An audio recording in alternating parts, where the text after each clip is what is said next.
ರಾಜ್ಯದಲ್ಲಿ ಮಾನ್ಸೂನ್ ಮಾರುತಗಳು ಮತ್ತಷ್ಟು ಚುರುಕುಗೊಂಡಿದ್ದು, ವಾತಾವರಣ ಇಲಾಖೆ ನೀಡಿರುವ ಇತ್ತೀಚಿನ ವರದಿಯ ಪ್ರಕಾರ ಮುಂದಿನ ಕೆಲವು ಗಂಟೆಗಳಲ್ಲಿ ಯಾವೆಲ್ಲ ಜಿಲ್ಲೆಗಳಿಗೆ ಭಾರಿ ಮಳೆಯಾಗಲಿದೆ, ಎಲ್ಲೆಲ್ಲಿ ಯೆಲ್ಲೋ ಅಲರ್ಟ್ ಘೋಷಿಸಲಾಗಿದೆ, ಕಂಪ್ಲೀಟ್ ಡೀಟೇಲ್ಸ್ ಇಲ್ಲಿದೆ. ಮೊದಲಿಗೆ ರಾಜ್ಯದ ಕರಾವಳಿ ಮತ್ತು ಮಲೆನಾಡು ಭಾಗದ ವಿವರಗಳನ್ನು ನೋಡುವುದಾದ್ರೆ, ಕರಾವಳಿ ಜಿಲ್ಲೆಗಳು ದಕ್ಷಿಣ ಕನ್ನಡ, ಉಡುಪಿ ಮತ್ತು ಉತ್ತರ ಕನ್ನಡ ಜಿಲ್ಲೆಗಳಲ್ಲಿ ಮಾನ್ಸೂನ್ ಅಬ್ಬರ ಜೋರಾಗಿದ್ದು, ವ್ಯಾಪಕ ಮಳೆಯಾಗುವ ಸಾಧ್ಯತೆ ಇದೆ. ಮೀನುಗಾರರು ಸಮುದ್ರಕ್ಕೆ ಇಳಿಯದಂತೆ ಮುನ್ನೆಚ್ಚರಿಕೆ ನೀಡಲಾಗಿದೆ.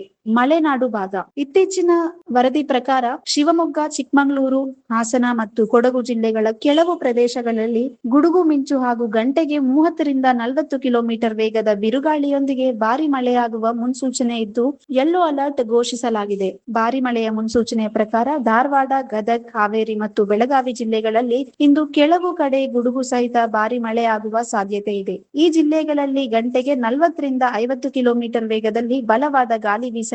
ಸಾಧಾರಣ ಮಳೆ ಬಾಗಲಕೋಟೆ, ವಿಜಯಪುರ, ಕೊಪ್ಪಳ, ಕಲಬುರಗಿ, ಬೀದರ್, ಯಾದಗಿರಿ ಮತ್ತು ರಾಯಚೂರು ಜಿಲ್ಲೆಗಳ ಹಲವು ಭಾಗಗಳಲ್ಲಿ ಸಾಧಾರಣದಿಂದ ಉತ್ತಮ ಮಳೆಯಾಗುವ ನಿರೀಕ್ಷೆ ಇದೆ. ತುಮಕೂರು ಮತ್ತು ಚಿಕ್ಕಬಳ್ಳಾಪುರ ಈ ಜಿಲ್ಲೆಗಳಲ್ಲಿ ಇಂದು ಗುಡುಗು ಮಿಂಚಿನೊಂದಿಗೆ ಭಾರಿ ಮಳೆಯಾಗುವ ಸಾಧ್ಯತೆ ಇದೆ ಎಂದು ವಾತಾವರಣ ಇಲಾಖೆ ಎಚ್ಚರಿಸಿದೆ. ಬೆಂಗಳೂರು ನಗರ, ಬೆಂಗಳೂರು ಗ್ರಾಮಾಂತರ, ಮೈಸೂರು, ಮಂಡ್ಯ, ರಾಮನಗರ, ಕೋಲಾರ, ಚಾಮರಾಜನಗರ, ಚಿತ್ರದುರ್ಗ, ದಾವಣಗೆರೆ, ಬಳ್ಳಾರಿ ಮತ್ತು ವಿಜಯನಗರ ಜಿಲ್ಲೆಗಳ ಬಹುತೇಕ ಕಡೆಗಳಲ್ಲಿ ಮೋಡ ಕವಿದ ವಾತಾವರಣ ಇರಲಿದ್ದು, ಸಂಜೆ ಅಥವಾ ರಾತ್ರಿಯ ವೇಳೆಗೆ ಬಿರುಗಾಳಿ ಸಹಿತ ಸಾಧಾರಣ ಮಳೆಯಾಗಲಿದೆ. ಒಟ್ಟಾರೆಯಾಗಿ ಇಂದು ರಾಜ್ಯದ ಬಹುತೇಕ ಜಿಲ್ಲೆಗಳಲ್ಲಿ ಮುಂಗಾರು ಮಳೆ ಚುರುಕಾಗಿದ್ದು, ತಗ್ಗು ಪ್ರದೇಶಗಳಲ್ಲಿ ಜನರು ಮತ್ತು ರೈತರು ಜಾಗರೂಕರಾಗಿರಲು ಸೂಚಿಸಲಾಗಿದೆ. ಪ್ರತಿದಿನದ ಲೈವ್ ಮಳೆ ಅಪ್ಡೇಟ್ಸ್ ಮತ್ತು ವಾತಾವರಣ ಇಲಾಖೆಯ ನಿಖರ ಮಾಹಿತಿಯನ್ನು ತಕ್ಷಣವೇ ಪಡೆದುಕೊಳ್ಳಲು ನಮ್ಮ ಚಾನೆಲ್ ಅನ್ನು ಈಗಲೇ ಸಬ್ಸ್ಕ್ರೈಬ್ ಮಾಡಿಕೊಳ್ಳಿ. ಹಾಗೆಯೇ ಈ ವಿಡಿಯೋ ನಿಮಗೆ ಉಪಯುಕ್ತ ಅನಿಸಿದ್ರೆ ದಯವಿಟ್ಟು ಒಂದು ಲೈಕ್ ಮಾಡಿ ಮತ್ತು ನಿಮ್ಮ ಜಿಲ್ಲೆಯ ಹೆಸರನ್ನು ಕಮೆಂಟ್ ಮಾಡಿ ತಿಳಿಸಿ. ಧನ್ಯವಾದಗಳು.